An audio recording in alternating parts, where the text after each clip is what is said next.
शाहजहांपुर में पुरानी पेंशन योजना बहाली संयुक्त मंच की रेलवे माल गोदाम पर आयोजित ओपीएस बहाली आंदोलन आक्रोश सभा में हुंकार भरी गई। इस दौरान पुरानी पेंशन से कम कुछ भी मंजूर नहीं होने का ऐलान किया गया। चेताया कि शिक्षक कर्मचारी मिलकर हड़ताल करेंगे। आक्रोश सभा में एनजेसी के राष्ट्रीय संयोजक कमारेड शिव गोपाल मिश्र ने कहा कि पुरानी पेंशन बहाली के लिए किसी भी हद तक जाकर आंदोलन किया जाएगा। 10 अगस्त को दिल्ली रैली के बाद केंद्र सरकार ने कमेटी बनाई है। 2 बार वार्ता हो चुकी है। 14 अक्टूबर को दिल्ली में बैठक में बड़े फैसले लिए जाएंगे। रेलवे की हड़ताल देश को हिलाने के लिए काफ़ी है। कर्मचारियों में रोष और जोश बना रहे। सभी हड़ताल पर जाएंगे तो सरकार पुरानी पेंशन बहाल करेगी। हालात कोई भी बने, पुरानी पेंशन को बहाल कराएंगे। क्रांति की धारा से संकल्प लेकर अपने मकसद में कामयाब होंगे।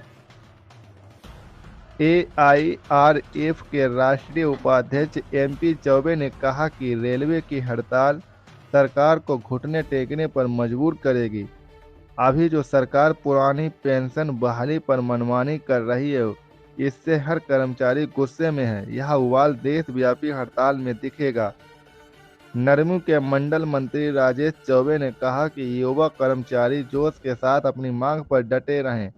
रत्नाकर दीक्षित के संचालन में हुई सभा में अंकुर त्रिपाठी, उत्तर प्रदेश प्राथमिक शिक्षक संघ के जिला अध्यक्ष ऋषिकांत पांडे, नरमू के मंडल अध्यक्ष मुरादाबाद मनोज शर्मा, जिला संयोजक नरेंद्र त्यागी, जोगेश पाली, मंगरेलाल ने विचार रखे। जूनियर शिक्षक संघ के पूर्व अध्यक्ष जागेश पाली, जिला अध्यक्ष मंगरेलाल ने भी ओपीएस आंदोलन को एकजुटता के बल पर सफल करने का आह्वान किया। इस मौके पर अहमद मोइन, रघुनंदन, सुनील मौर्य, दिनेश गंगवार, विश्राम सिंह, गौरव पांडे, चित्रांश यादव, अजय वर्मा, सुभाष चंद्र मिश्र, अनीता भारती, गीता भारती, ऋतु सक्सेना, भुवनेश गुप्ता, विक्रांत मिश्रा, रिपु दमन सिंह, विनोद गुप्ता, धीरज रस्तोगी, पल्लवी गुप्ता, आशीष मिश्रा, संदीप मालिक, संदीप सिंह, अरुण सक्सेना, राजीव कुमार,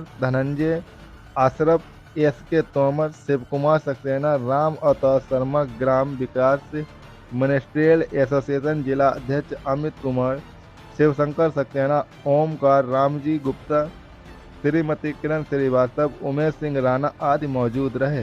ब्यूरो रिपोर्ट।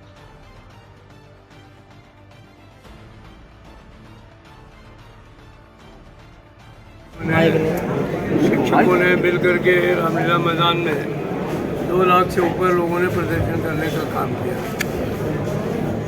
तो वहीं हम लोगों ने ये भी संकल्प लिया है कि पुरानी पेंशन बहाली के लिए हम लोग किसी भी हद तक जाने के लिए तैयार हैं। और 21-22 नवंबर को रेलवे में और सभी इंडस्ट्रियल जो इस्टेब्लिशमेंट्स हैं भारतवर्ष भर में, वो हड़ताल के लिए बैलेट लेंगे 21-22 नवंबर। और इसके नोटिस के बाद में 46 डेज का टाइम होता है। तो हम लोग उसके बाद में फिर अनिश्चितकालीन हड़ताल पर जाने का फैसला लेंगे। ये मोस्ट प्रोबेबली जनवरी से कोई डेट होगी। हमने अभी 14 तारीख को पुरानी पेंशन बहाली संयुक्त मंच की स्टीयरिंग कमेटी की मीटिंग दिल्ली में बुलाई है। और वहाँ पर हम लोग आने वाले समय में क्या स्ट्रेटजी बननी चाहिए, डेट वगैरह क्या फिक्स होनी चाहिए, उसके बारे में चर्चा करेंगे। बहुत दिनों से आपका ये प्रोग्राम चल रहा है, रैलियाँ भी निकाली गई, लखनऊ में भी निकाली गई, दिल्ली जंतर मंतर में भी निकाली गई। आखिर सरकार क्यों नहीं सुन रही इस बात को? देखिए, बात सुनती भी है, नहीं भी सुनती है। आज़ादी का आंदोलन तीसरे दिन चला, तो इसलिए इसमें घबराने की जरूरत नहीं है। समय लग सकता है, लेकिन निश्चित तौर पर पुरानी पेंशन बहाल होगी, भले ही ये सरकार करे या कोई और सरकार करे। क्योंकि अब कर्मचारी जो है इस बात का फैसला कर चुका है कि उसे आर पार की लड़ाई लड़नी है। और आने वाला समय जो है वो सरकार के लिए अभी भी मौका है कि वो सोशल सिक्योरिटी के नाम पर हमारे 2004 के बाद जो भर्ती हुए बच्चे और बच्चियां हैं उनके पेंशन के बाद उसके बुढ़ापे की लाठी मत छीने। और हमारा कोई राजनीतिक लड़ाई नहीं है किसी से। हमारी पेंशन की बहाली की लड़ाई जो है वो सीधे तौर पर जो है वो एक तरीके से हमारी सोशल सिक्योरिटी की लड़ाई है। सरकार मानेगी तो ठीक है, नहीं मानेगी तो पूरा भारत बंद होगा और भारत बंदी के बाद सरकार मानेगी।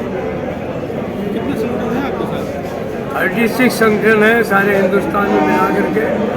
उनमें राज्य सरकार के भी हैं, उनमें कॉरपोरेशंस के भी हैं, उनमें केंद्र सरकार के सभी कर्मचारी हैं जो national joint council of action के सदस्य भी हैं। ऐसे भी हैं जो नहीं आ पाएंगे, संख्या कितनी है? अभी जो है वो 6 लोग और आए उसके बाद। अभी कुछ और साथी हैं राज्य कर्मचारियों के विभिन्न प्रदेशों में, वो लोग भी कह रहे हैं कि हम साथ में मिलकर करना चाहते हैं। हमने कहा सबका स्वागत है। ये जो पुरानी पेंशन बहाली का मामला है, ये आंदोलन किसी ट्रेड यूनियन विशेष का नहीं है। ये देश के तमाम जो कर्मचारी हैं उनका सबका ये आंदोलन है। यहाँ आने का मकसद क्या है आपका? यहाँ आने का मतलब यही है कि आज वैसे इनकी एजीएम है, लेकिन हमारे जो नौजवान साथी आप देख रहे हैं इतने सारे इकट्ठा हैं यहाँ, उनको यही संदेश देना है कि आने वाले समय में पूरी तैयारी करो लड़ाई की। 21-22 तारीख को हड़ताल के पक्ष में वोट डालो और उसके बाद में हड़ताल की तैयारी करके भारत सरकार के सीधे पार की लड़ाई लड़ने का व्यवस्था करो। मुझे पूरा विश्वास है कि सरकार जो है वो इतना मजबूत नहीं है या इतनी असहिष्णु भी नहीं है। हड़ताल से पहले ही वो निश्चित तौर पर कुछ सोचेगी और इसका करेगी। किसानों की तरह वेट नहीं करेंगे कि जब 700 मर जाए तो उसके बाद में फिर बिल वापस करें। चुनाव में वोट की चोट करें कुछ ऐसा? लोकसभा चुनाव 24 की कुछ उसमें 24 के चुनाव में हमने पहले ही कहा है कि ये हमारा संकल्प है पुरानी पेंशन बहाली का, और जो भी पुरानी पेंशन बहाली की बात करेगा वही देश में राज करेगा। तो हम निश्चित तौर पर जो पुरानी पेंशन बहाल करने की बात करेंगे हम उनके साथ खड़े होंगे।